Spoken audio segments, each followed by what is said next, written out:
You're watching The Experience, Comic Culture and Sales, streaming live daily to Facebook, YouTube, Twitch, and Twitter.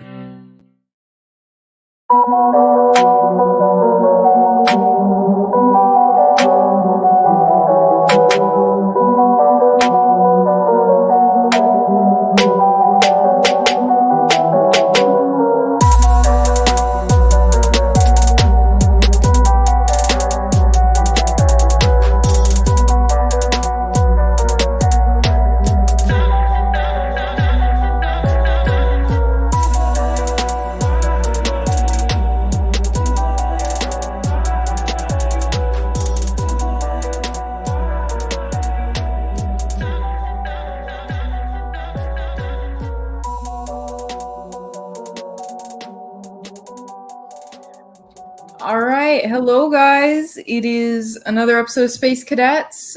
It is just me, Bean, and Jena. Shanice, well, it's more that both of our schedules worked well. Shanice is not, Shanice is at work, I'm pretty sure, right now. So, yeah. Friday night in retail, you work. So, we send you love. Yes. Yeah. Oh man, you need it. I just got off work myself, and yeah, I don't know. It's just one of those days in customer service where you're just like, did everyone, bless them, did everyone drink stupid juice this morning? Today we're gonna just be chill, Miss Shanice, but I think one thing that's been on my mind this week is kind of thinking about just how when you're a kid and you start reading comics and you first get exposed, like you have like favorite and you have things that get you really excited. And then as an adult, it's totally different. It's two totally different mindsets. So what was your, and I know that you've like told me before, but I don't know if you told us of like what was your first comic that really made you be like, I love this? So I was very, very small, and somebody had thrown away Image by Jim Lee, Wildcats #2. They'd like torn off like the front of it, and they just like threw it in there. And I read that. I read that one book so many times it just started falling apart.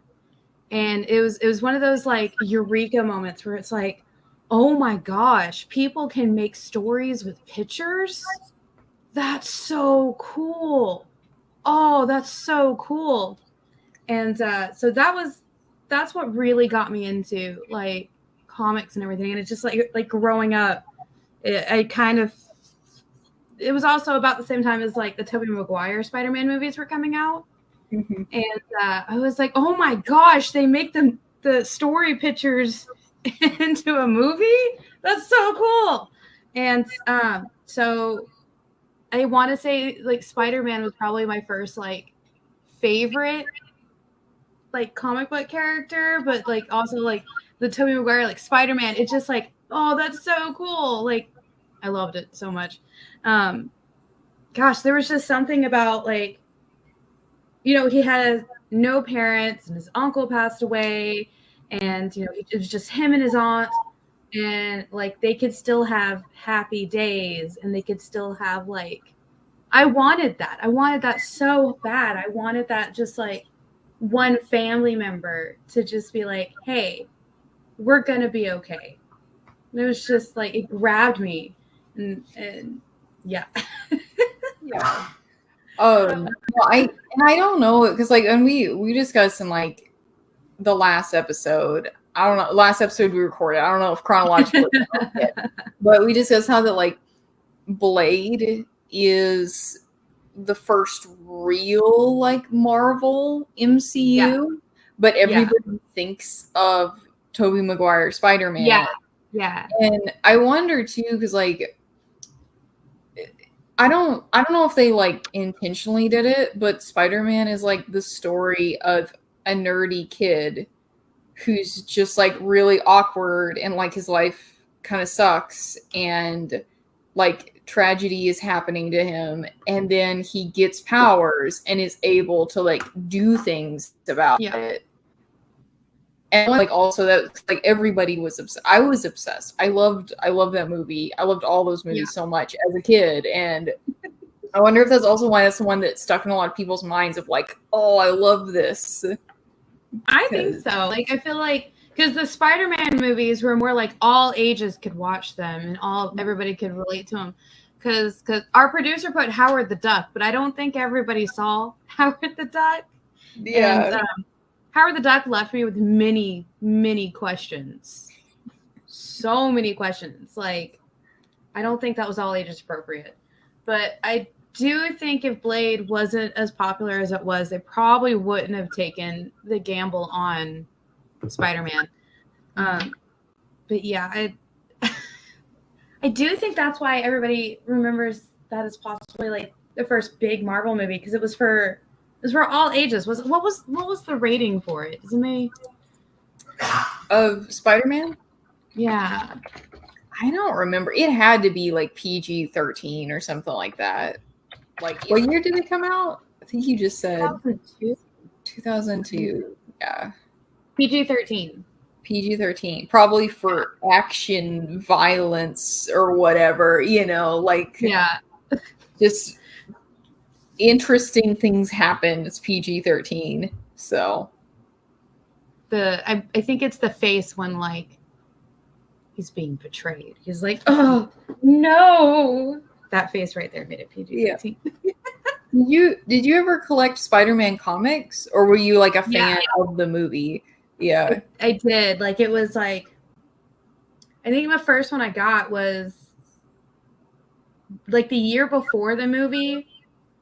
I had finally come to Texas, and I was living with my grandparents, and my papa was like, "You're always talking about this. Let's go look at this new comic book store that's, half an hour away, but there's finally one around us, so we'll go check it out."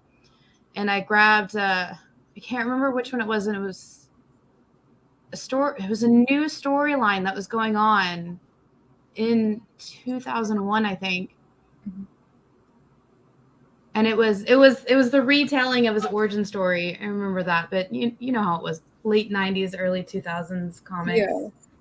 That's kind of like merged together. Though. If you went in and they were just retelling the origin story, that's perfect timing.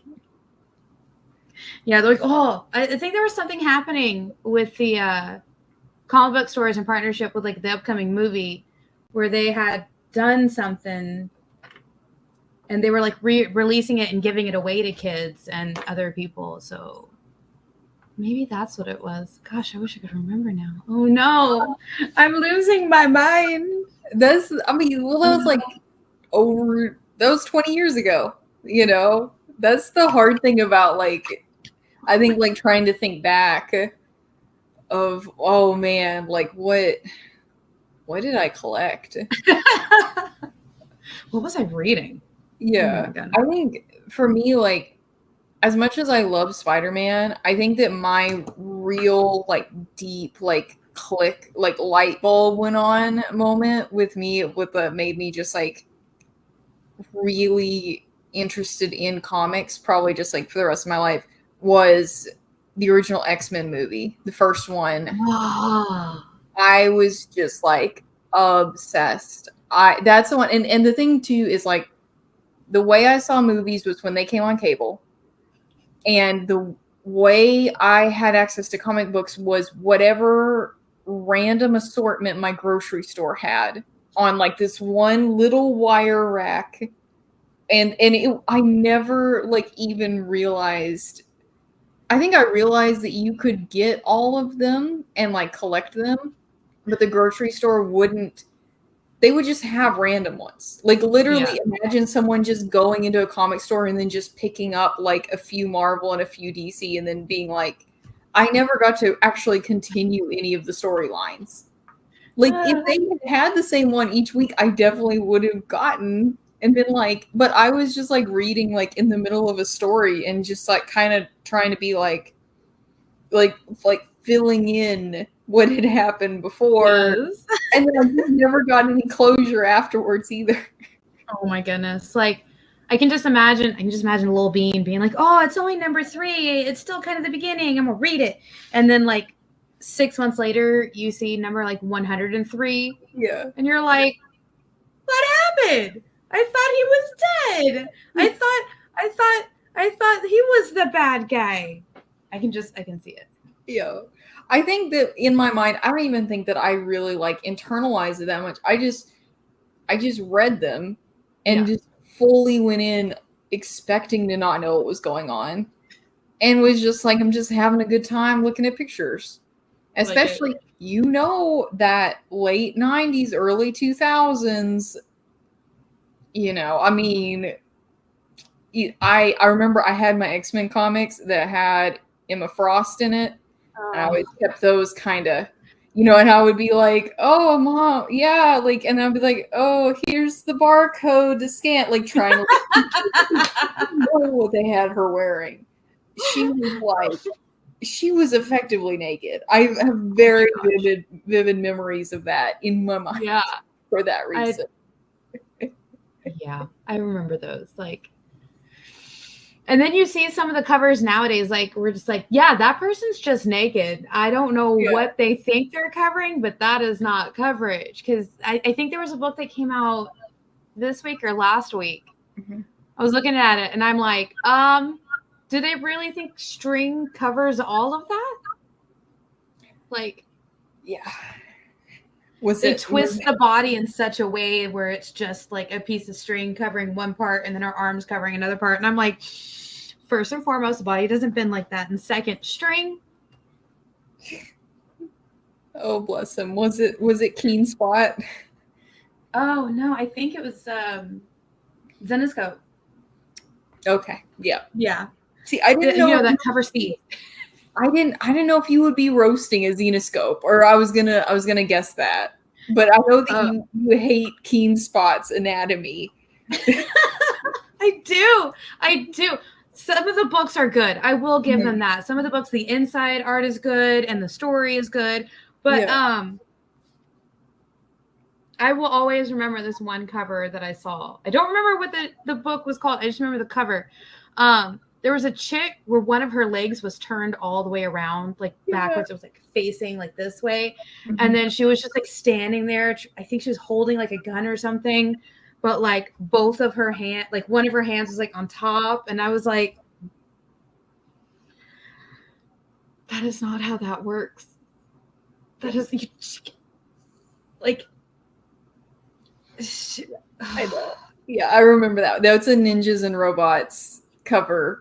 I will try to find that and send that to Jay so he can put it up, and everyone viewing it. Like I said, nothing. Keen Spot does some great stuff. I'm so glad that they support artists that are not the usual, hey, this is a buff dude. Yeah. But like, yeah, that's her. She needed knee surgery. Exactly. And I think somebody had told me later, she's like, oh yeah, she has half horse legs. And I'm like, that still doesn't make sense with this cover.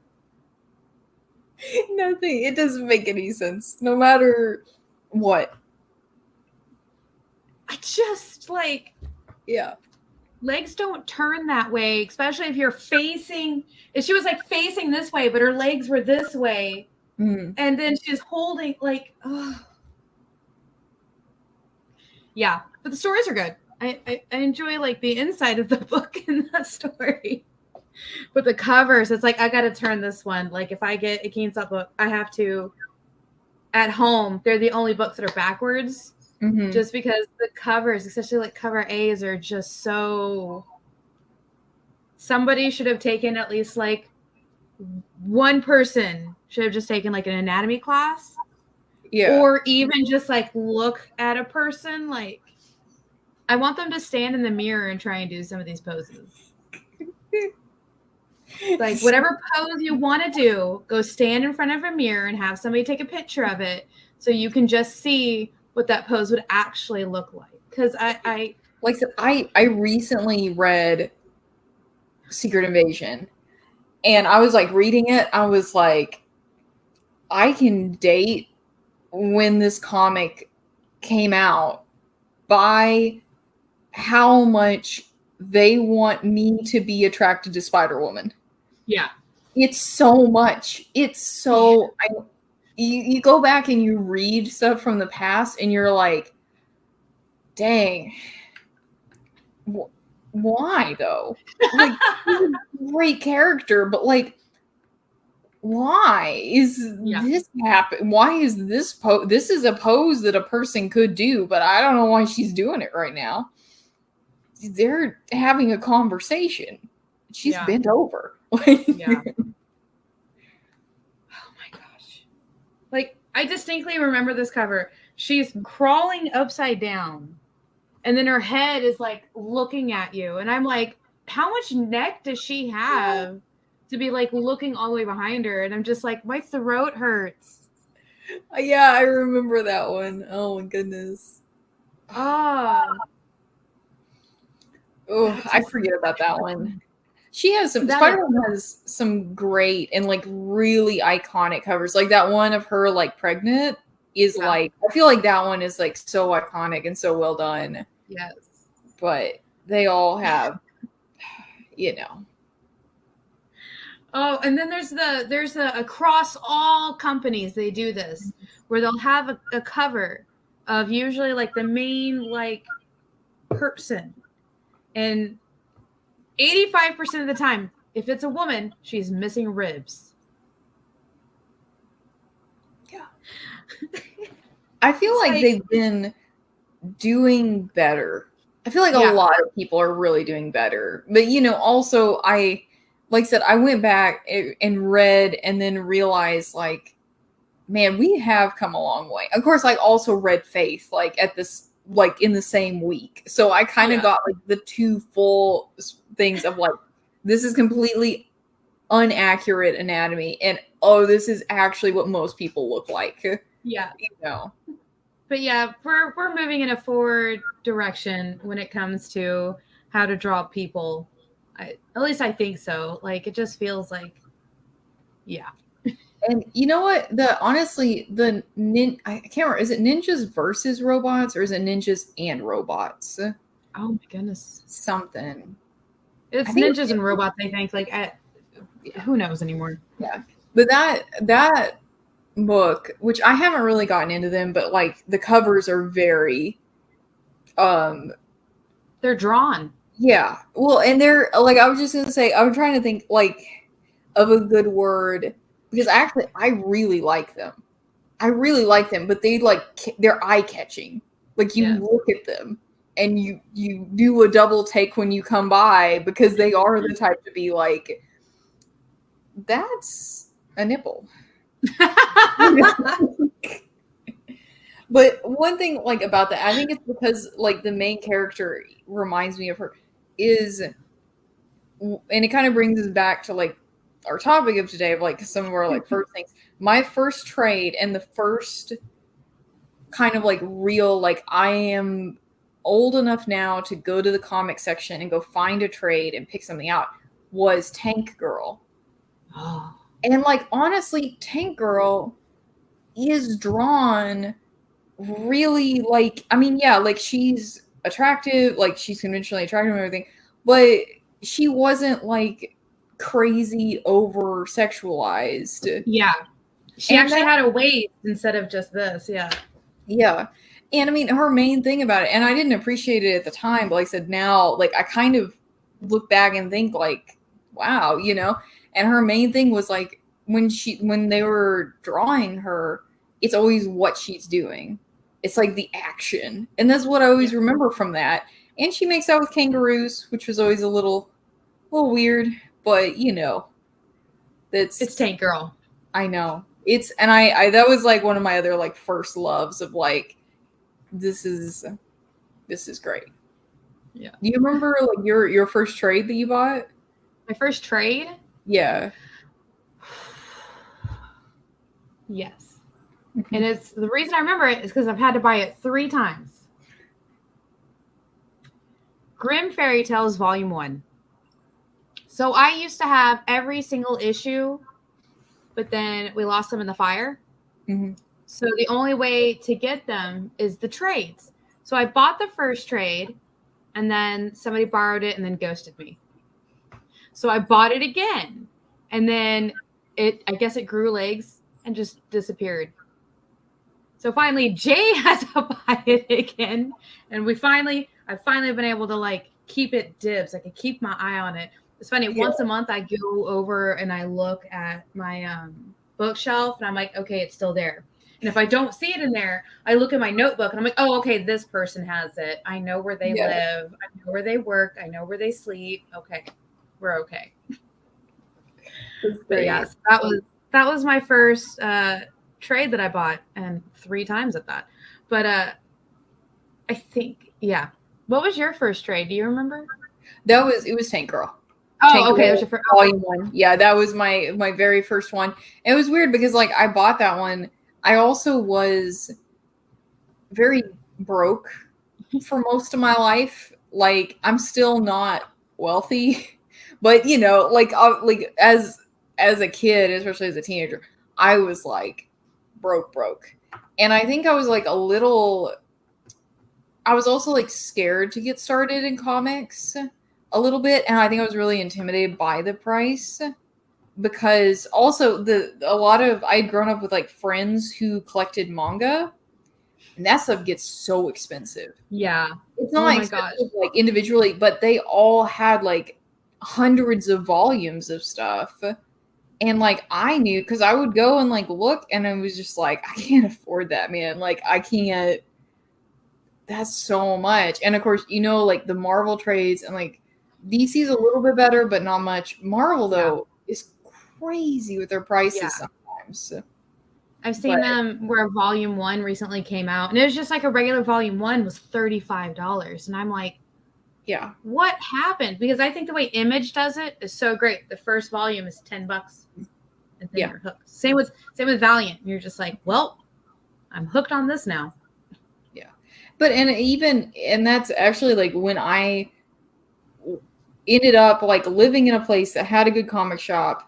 I was going there because I also like play games. I was more going there for D&D books, but I got introduced to Image there. And that was the very first thing was I still had that like fear of like, oh, like I can't afford this Image. And I think when I walked in the first time, like they were doing some of the like dollar number ones. Oh yeah. Which are amazing. And then the $10 trades, it's crazy. Like it's perfect because then you can just pick up these books and they keep releasing them too. Like Image, like if you want some of those books, if you want Saga Volume 1, actually I don't know if you can get Volume 1. You might have to get like, was it the Omnibus? Yeah, I think they have the compendiums and omnibuses now. I don't think you can get a Volume 1. Yeah. When it came out, it was $13 and everyone was like, oh, oh no, 13 instead of 10. Right. And the compendium from that one wasn't too bad. I think it was 50, which is not, I was like 1 through like 200, or I can't remember what number it was, like 1 through 57, 56. Something like that. Yeah. Yeah. Which is really, it's going to be good because of course, when they picked it back up after the long hiatus, it's really nice because that first compendium, if you buy it, it is a full story because that's like, you know, it's not like a thing where you get to issue 50 and then you need the next compendium, which is another $50. Yeah. But like they took a massive break. Compendium number 2 is going to start where we started like what, last year? This year? Yeah. Whenever. Yeah. Whenever it came back, and that's gonna be really nice, you know? Yeah. Definitely. Oh my gosh. Of course, I did the thing where I was like, I read the compendium and I was like, you know what, I'm gonna buy it, and then the next day it was gone. Mm-hmm. I was like, man. In all honesty though, I don't own any compendiums. I don't know if I think that I would buy a compendium and then I would put it on my shelf and never touch it because it stresses me out that it's that much spine. And I don't want to break the spine. Well, you know how to warm up your books, right? No, I know Yeah. how to warm them up, but it just causes me stress. And I think it works for omnibuses and compendiums as well. Because I know you've seen our collection, and you've seen we have a couple, and none of them have any cracked spines. That was weird. Yeah. So for anybody out there who doesn't know what we mean by warming up the book, it's where you lay it down, then you take a couple pages and a couple of pages, and you just kind of like lay them down. You don't like press on them or anything. You just like keep laying them down. Then you close it. I do it like 3 or 4 times. And then as you're reading it, it doesn't crack the spine. Yeah. I hope I explained that well for everybody. Yeah. We can Like save that. future spines. # save the spine. Yeah.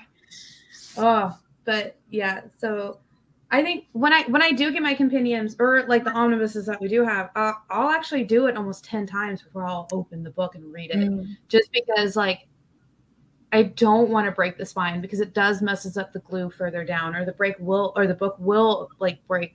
So it's just like, but they don't.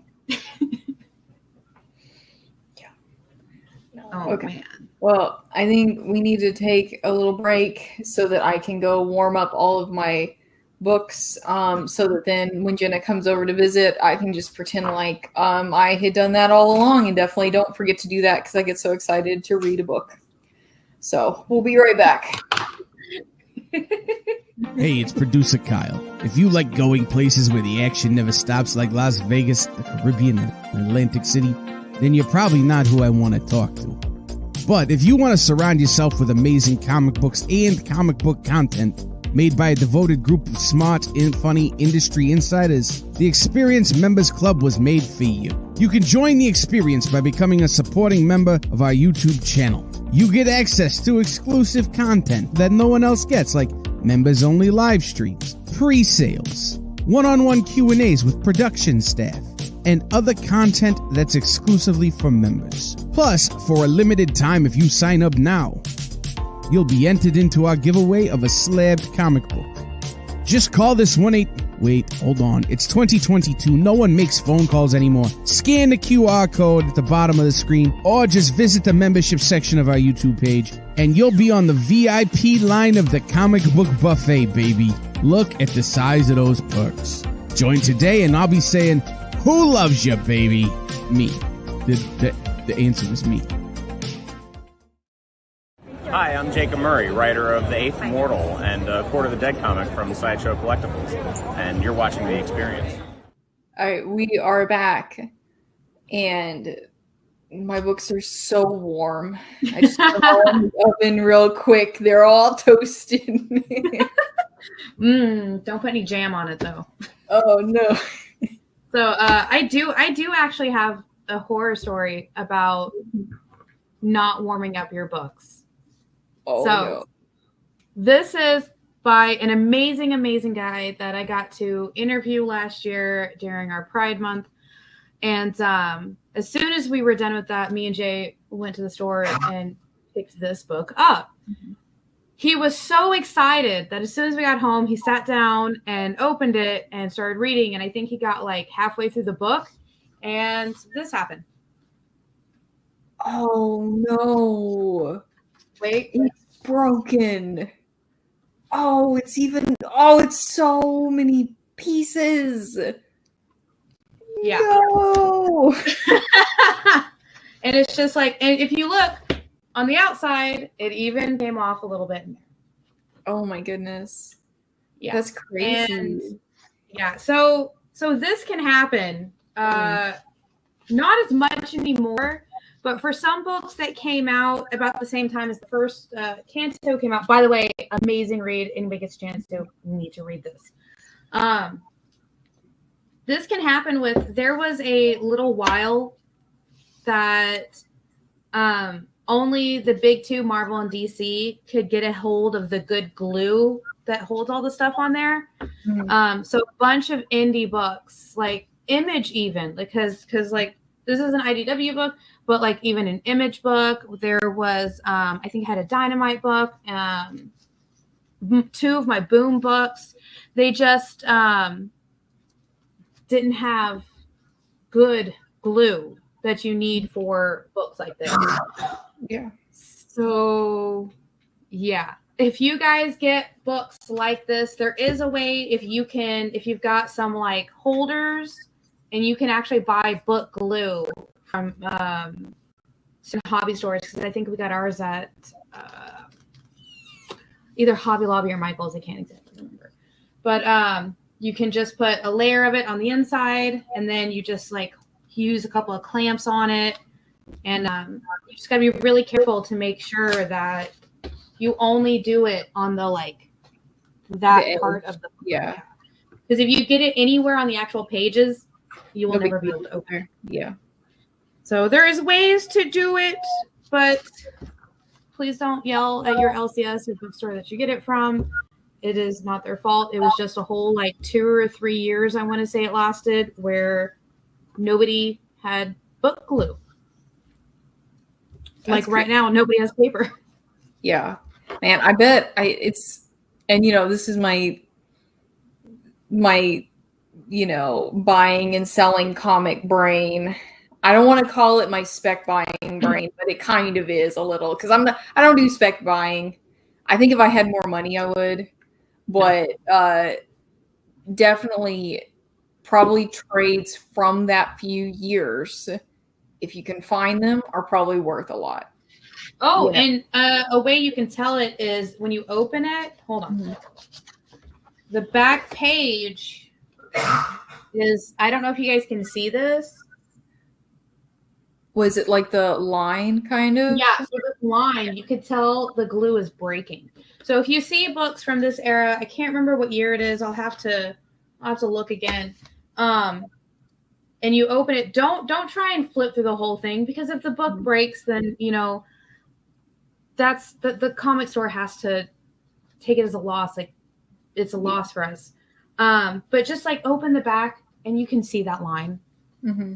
Super easy. And like I said, it's really easy to fix. Please be gentle with us. Yeah. And of course, you know, I also don't have that many books. I've never had a book do that. But I also am overly, incredibly careful with my books.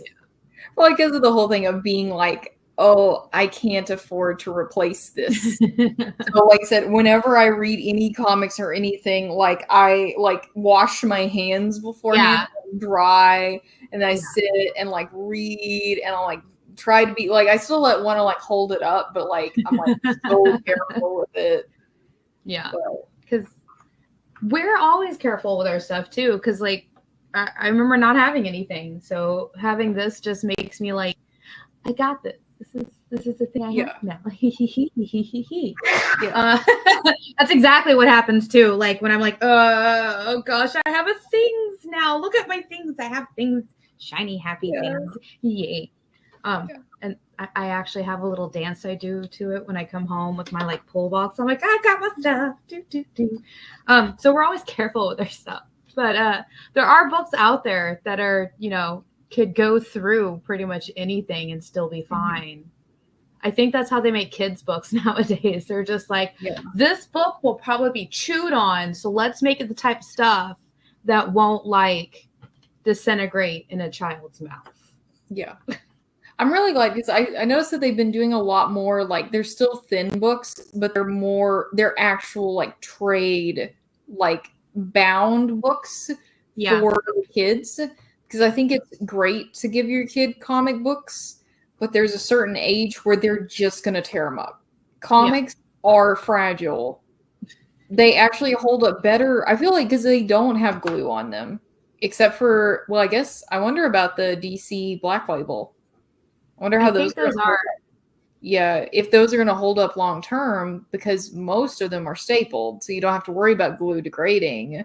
Yeah. But I wonder if like in the future we might end up being like, oh, a DC Black Label that's intact in the spine. Oh my god. Yes. $1,000, you know. Oh goodness. I will have all the money, and no, I won't. I'll just have all the comics. Yeah. People will be like, open a museum. I'd be like, but I'm reading it. And they're like, oh my god, you're reading it? Yeah. Yeah. I'm reading my books. I warmed up my books. I'm gonna read them. Oh, it's great. Oh, but so earlier when we were talking about Saga, I thought of another question, which is that I think overall Saga has like my favorite covers overall. For all of the comic series, I think that Saga, if I was like overall like loving the covers, I love the way Saga does them. I love them so much. And I think that they're my favorites of anything. And like what series do you think, or like I guess it would have to be series. I don't want to say like hero or anything, but like what series has like the best overall covers in your mind? Oh gosh, I instantly know the answer to this one instantaneously. So, did you ever read any of the from Aftershock Animosity? No, I haven't yet. Okay, so I think I've talked about it before, where it's like just instantly all the animals in the world just instantly like human conscious, right? Like they can speak and everything. The covers that they did for every issue went so hard.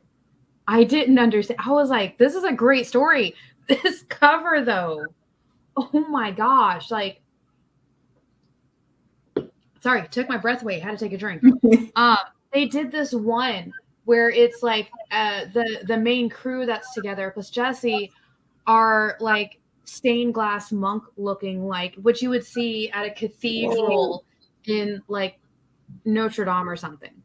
Yeah. And then they did another one where it was a watercolor almost galaxy look to it with their outlines with star clusters in them. And then they did one for the bees that's just like a giant like hive of bees, but in the face, like in the like it looked like a skull. Dang. And then they also did another one where the main dog, who's with Jesse the whole time, is a coin, a Roman coin. He looks like he's impressed on like his head with like the like the profile. Yeah. Yes. Oh my gosh. Every single cover. And then the side stories that they did for it, because they have this wolf. He's all black except for he's got like a white face. And they do it like he's peeking through things at one point. And every single cover went so hard. I'm gonna have to send them to you because like even if you just like head over and just do like Animosity. I'm already Googling it because I just wanted to see them. Oh my goodness. But I don't feel like I'm gonna have to just look at it later. I'm gonna look at it.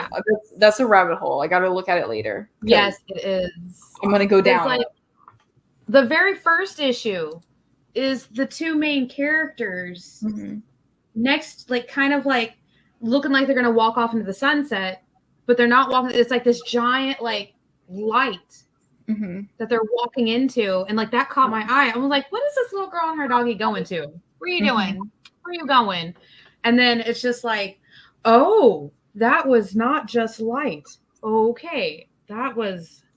It's mayonnaise.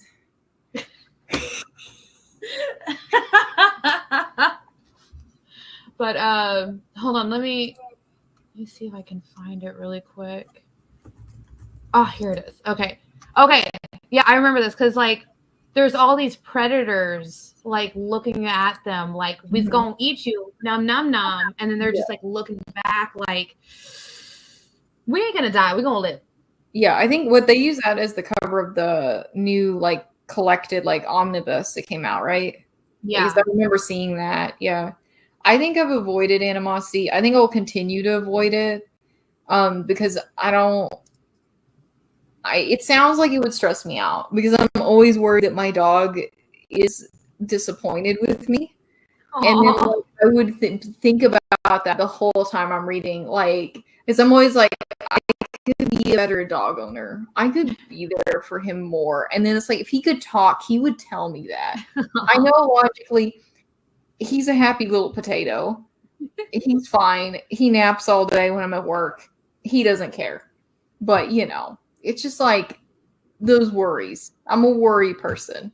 Yeah, they actually addressed that in the first issue.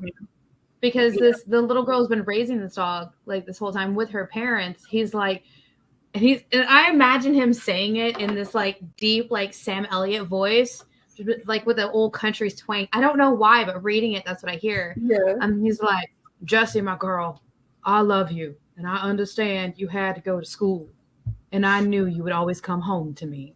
And I'm like, oh, I love you. Yeah.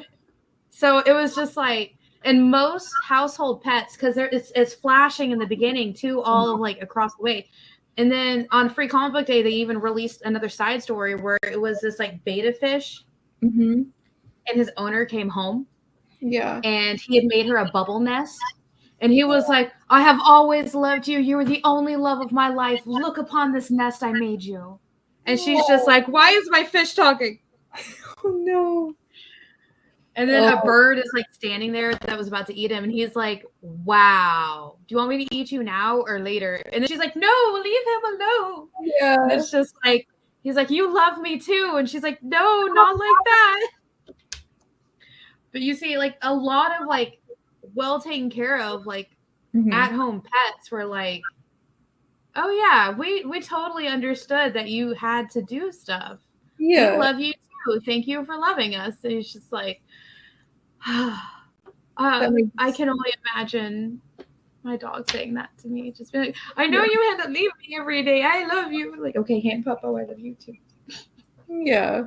I wish I could just like tell my dog my schedule though. I wish I could just tell Doug, like, hey, and like maybe like get if animosity happened, I think I would just like get him a clock that was really easy to read. Maybe like a whiteboard to like write what time I'm coming home, and then he can just like be ready, you know. Oh my goodness, yes. Yeah. Yeah. But He's like, okay, hand Puppo, when you see the clock flashing this time, I am home. When you see the clock flashing this time, I will leave.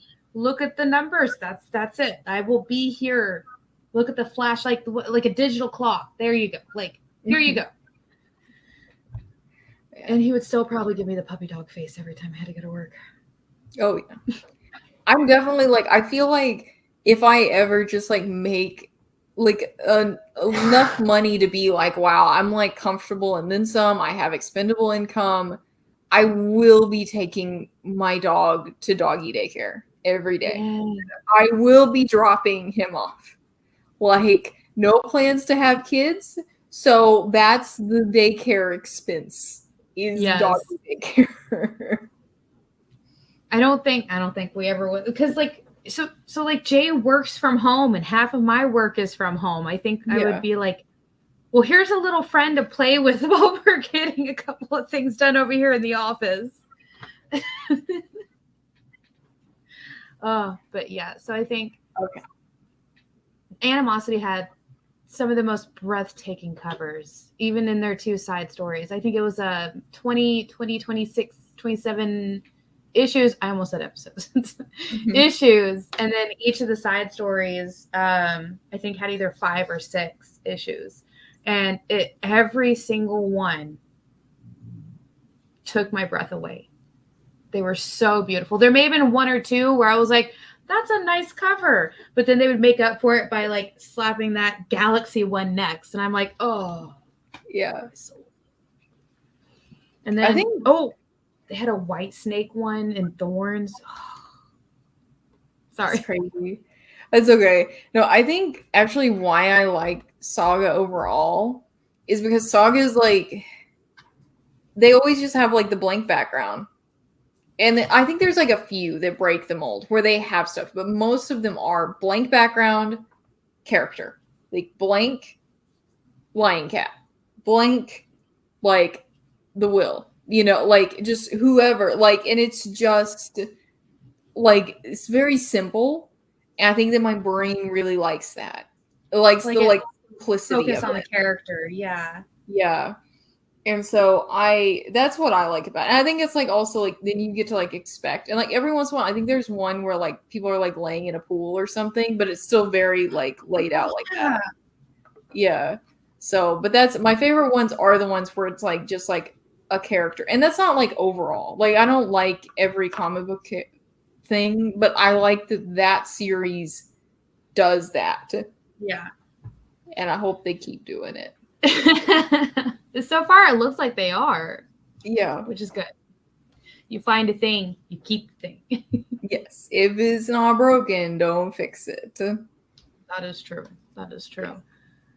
I feel like, there was another one that I really liked the covers for, but I'm not sure if this one counts because it was the B covers.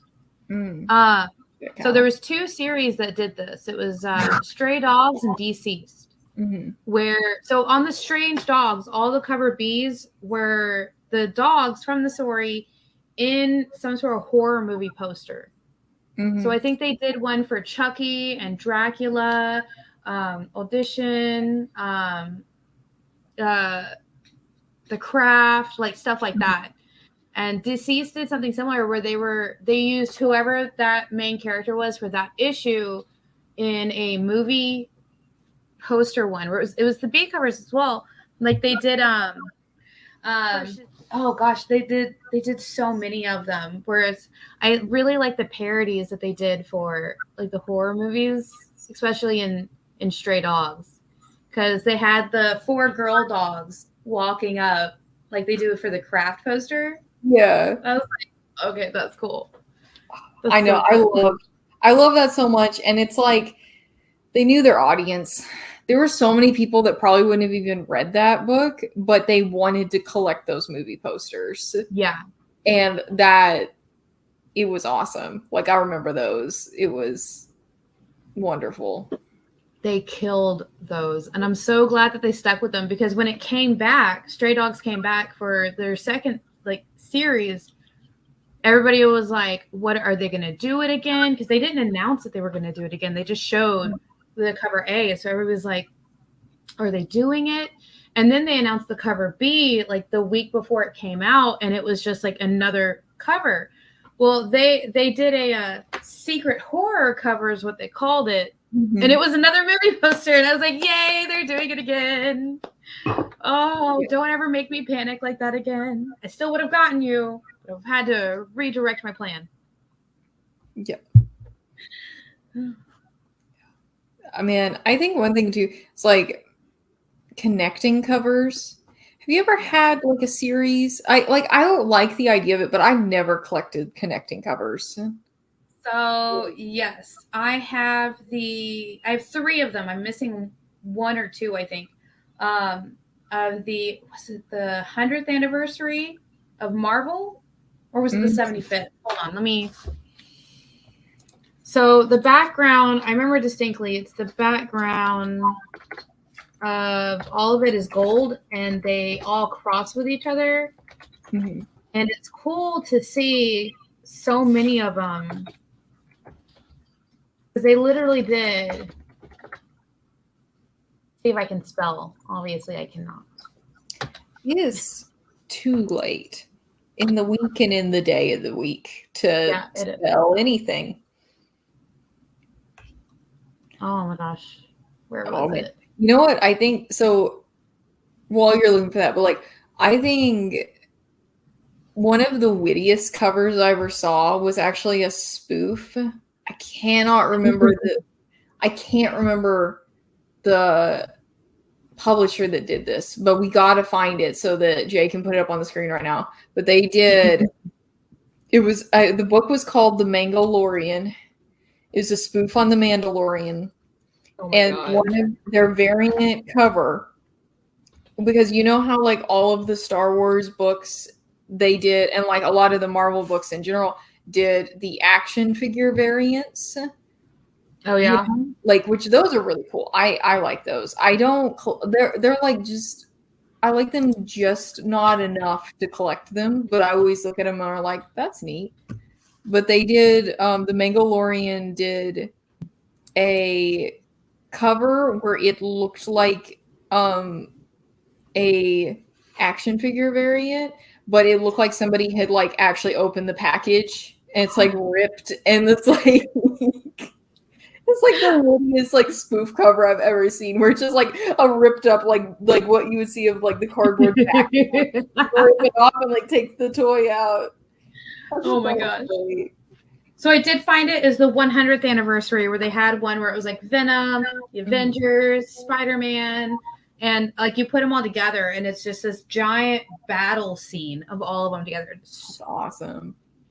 You know who does something really cool with their covers? Like two different, I remember now.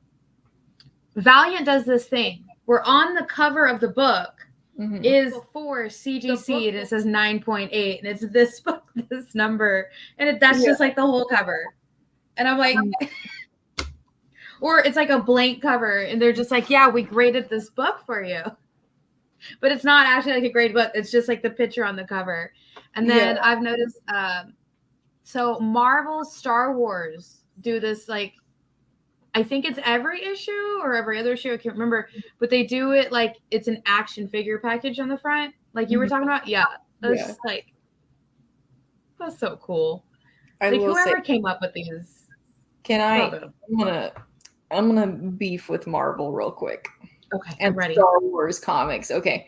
And now like they're what do they call them? They're what's the stuff that Han Solo gets stuck in?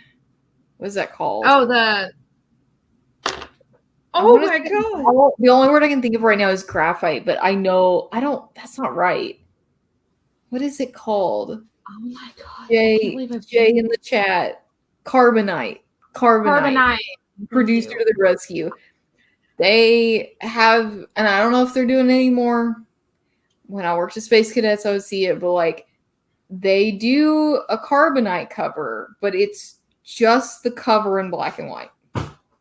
That's it. Like it is literally just the same color cover, but with the color taken out. I've always just been like, yeah, they still do that. Yeah, you just put a filter on, my man. Like you already have so many other cool covers. People are like fighting over them. I know that there's people who want to get all of the Carbonite ones, but it's like, call it what it is. It's a black and white variant. That's what it is. Yeah. But it sounds cool. Yeah. But no, I think that's one of the few. Most of the times it's like a variant. Even if I'm not really vibing with it, I'm like, and you know what? I like it when a comic company really leans in where if they're going to have a special variant for all of them, they keep it really consistent. Yeah. Looking at you, Xenoscope. Your cover C's. We see you. Yeah. Cover C. That's it. And they're not always sexy, but most of the time. Yeah. And like, I think it's like, you know what? Like, it's like, hey, you want this? We're going to make it real easy for you to get it, So, and I think that's like I think it's also kind of the point of variants is like you have people who want cover A because they're reading the story and because they want, and maybe they don't even care what the cover is. Maybe they're just there for the story. And then the variants, the whole point of them is to have like, oh, this is my preference. Like, I want this really cool thing. Or, hey, I want a really sexy cover. And you know what? Not everyone who reads Xenoscope wants to have Miss No Ribs and Double H on the cover of their book that they're reading. But some folks do, Yeah. And that's great, I've definitely bought some of them. Their covers are so misleading. Because not like you see the cover, you're like, ooh la la. And then you read it and you're just like, oh, this is like a story about fighting a giant, beastie boy. Okay, let's do this. Let's take the giant sword off your back and just like chop off his head. You go. You do you. I love it. Yeah. And I really do think Xenoscope found their thing. Make super sexy covers, get people hooked on your stories, read everything. And I've been hooked since they first came out in the early 2000s. Yeah. But listen though. They need to put sexy man on one of those cover C's. I know that they're going to get angry letters. Have they? Have they? It's just not as common. Yeah. It's not as common because I have noticed those don't sell off the shelf as much as like the regular cover C's. They did do one 2 years ago, maybe last year. These last couple of years kind of blend together. And he's just kind of like putting his shirt on after going for a swim, and it's just water dripping off of his, abs and chest, and he just gives you that look where it's up like this. Yeah. And I'm like, what are you doing below this cover to give me that kind of look, sir? Man, but you know what comic company recently has been giving the male thirst traps? DC. DC with those Nightwing. I recently saw one which was like, I was like, what? Yeah. Like, this is great. I don't know. It's I believe it's Superman, Son of Kal-El. Yes. The farmer, the overalls. Yeah. Oh, we're going to put it up for everybody to be seeing it. What are you looking at? What are you looking at? I saw that. I was like, that's a nipple. They did a cover of Nightwing where he was like in the shower, he's like drying off his hair, and you're like, yeah, that is nothing but a towel. This is, and you know that's what? A towel. When was the last time you saw one of those on the shelf? Do they stay on the shelf? No. Because I've only seen images online of them. Like, I'm pretty sure when I worked there, like, we saw them in comic book processing day, but I don't think any of those exist on a comic book shelf at this point. Oh, goodness. No. Like, we would put it out on the floor, and it would be, by the end of that day, by the end of Wednesday or the beginning of Thursday, it'd be gone. Like, oh, it's gone. It's gone. If it's not on your pull box for that specific cover, you ain't getting it. It is gone. And then, oh my gosh. So Mr. Producer said, Nightwing has the best butt in comics. I said what I said. I can't argue with him. It's true. Yeah. It's true. We can all agree. He's got that. He's got the perfect one where he was working out and he paid attention knowing he needed to work out the butt for everybody. It didn't happen by accident. You say he put in the work for that award. Yes, he did. The Burns household, And on that note, now that we've talked about butts and the nipples of the peoples on the comics, I need to go send.